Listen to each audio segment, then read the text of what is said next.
All right. So, welcome everybody here today. Visiting with me as the Rise Spotlight is one of our all-in champions, Dan Curtin. Dan, welcome. Welcome. Thank you very much, Scott. I appreciate you having me here. I appreciate you taking the time to sit down and visit with us. And you've been a pretty consistent member in the all-in group. You're there every week. I know a work schedule is sometimes hard to work around, but what kind of value do you see for yourself coming out of the all-in program? Oh, I think there's tremendous value. We get to talk to people that have the same interests and the same goals from all over the country with completely different perspectives. And being able to hear everyone's side of their story and trying to put that into use for myself has been very helpful. That's just so you know, everybody, that question was not scripted, and I didn't give him a cue that I was going to ask that question. So that's awesome to hear. That's what we're going for. So Dan, tell me a little bit about yourself. Who are you? Where do you live? Well, I live in Texaco, New Mexico, which you haven't figured it out by the name. It is right on the Texas-New Mexico border. So kind of a small town, but a lot of big dairy farms, a lot of beef ranches, and yeah. I actually just thought Texaco was the name of a gas station. I didn't. It's spelt slightly different, I believe. Slightly different. Okay. All right. Man, I need to get out more. Where did you grow up, Dan? I grew up in Arizona. Up in the White Mountains of Arizona on my family's ranch, and it's some beautiful country out that way. But I'm pretty happy where I'm at now too. So I'm going to ask you this question. You don't know you don't know the answer I'm looking for. Tell me something interesting about yourself. Something interesting about myself. Yeah. Well, I think I'm a pretty adaptive person. I've got some unique stories, I guess. I have a little ranch of my own outside of work that I like to work on. I was a professional bull rider for nearly a decade. Yeah. What do you want to know? Yeah. No, actually, I love watching rodeos, and you were the first person I've ever met, actually met that was a rodeo man, and so yeah, that's what I was hoping you would say. You'd help tell everybody how yeah, this man is the bull rider. He's the real deal. Yeah. So what brought you from, say, bull riding to Select Sires? Well, bull riding is a young man's sport for sure. You can't do it forever. And cattle in general is something that I've just always had an immense interest in. I love cattle. I love the industry, the people who are involved in it. And really what got me started with Select Sires was learning how to breed cows for my own cattle, for my own benefit. I had no plans on ever being with a company like this and turning it into a career. I hear you. I learned how to breed cows when I was 18 because I was dairy farming with my father. And I thought, I'm going to learn how to breed cows so we don't have to pay somebody to breed cows, and I'm just going to do this for the rest of my life. And I ended up going and working for Premier Select Sires, breeding cows, and that led me to this platform. So, yeah.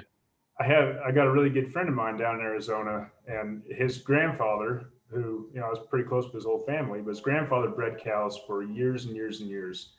And he's the one who told me, after he figured out that I knew how to breed, was you really need to try to put your skills to use, because there's not a lot of young people that are getting into this industry, and it's in high demand, especially if you can do a good job at it. And that kind of got my wheels turning and sparked my interest. And I sent out a few emails and some resumes, and Select Sires was the company that I had the most familiarity with.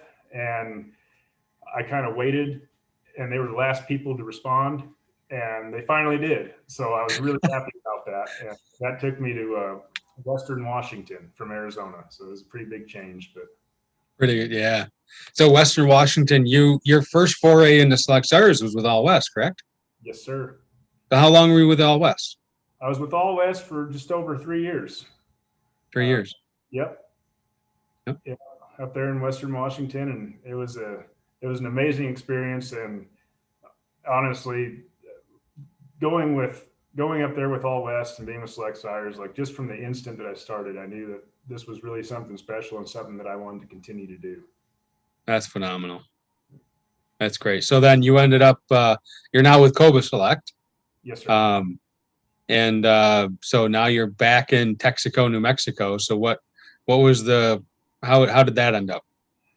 Well, being from the Southwest, I really moving to the Pacific Northwest from a ranch in the mountains was quite the culture shock. It was refreshing. It was needed. It was nice, but I really did miss the Southwest from the weather to the views to the people, just everything. And I was really hoping to be able to get back here at some point. And when I was offered the SRS position, I was extremely excited because that was the goal that I had kind of set from breeding cows after being exposed to SRS. Was I want to do that. I just thought it was awesome. That's so cool. So what you've answered this already just with everything you've told me.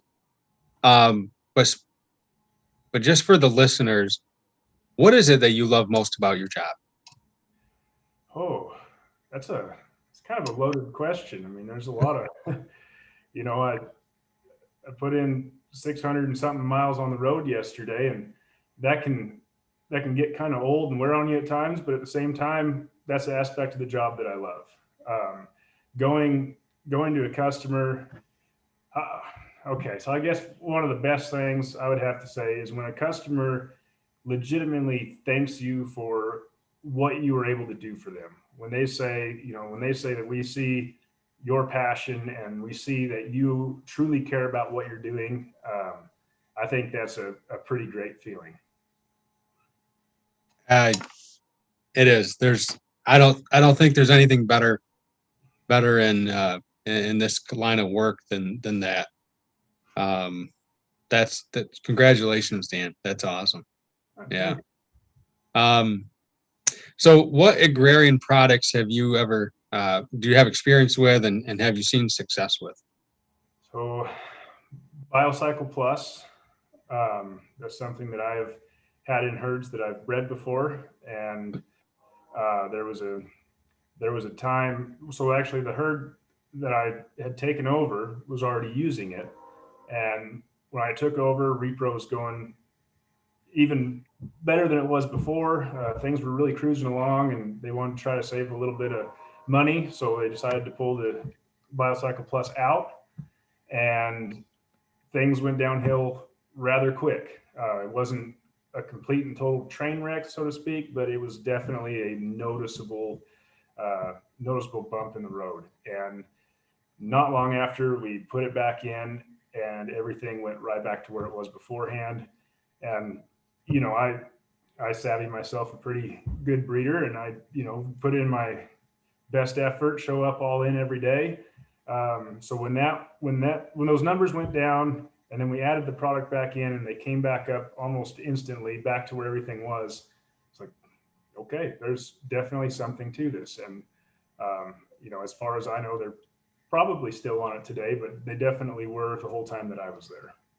Yeah. That's is another one that I've had experience with and truly believe in. You said Convert? Yes, sir. Yeah, Convert. Yeah. I mean, those are definitely two of our stalwarts. So that's really cool. And unfortunately, many producers have gone down that road, and it might be easy for me to say, why would you ever drop off of BioCycle Plus, or even DTX for that matter, because we've seen that happen so many times, where we're gonna cut it out of the diet to save a little money, and then things happen, and it comes right back, and now we're asked to come back. So yeah, we've heard a lot of that over the years, and I'm not surprised you have experience with that. Yep. So in what areas are you trying to grow? Well, I'm always trying to grow in every area, honestly.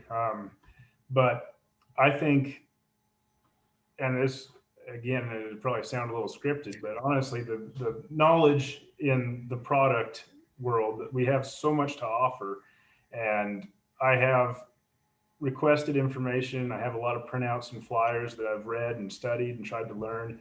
But I just think there's so much potential with these products, and there's something that actually have value not only to us but truly to the customers as well. So trying to learn more about that and be able to present it confidently is a big goal of mine.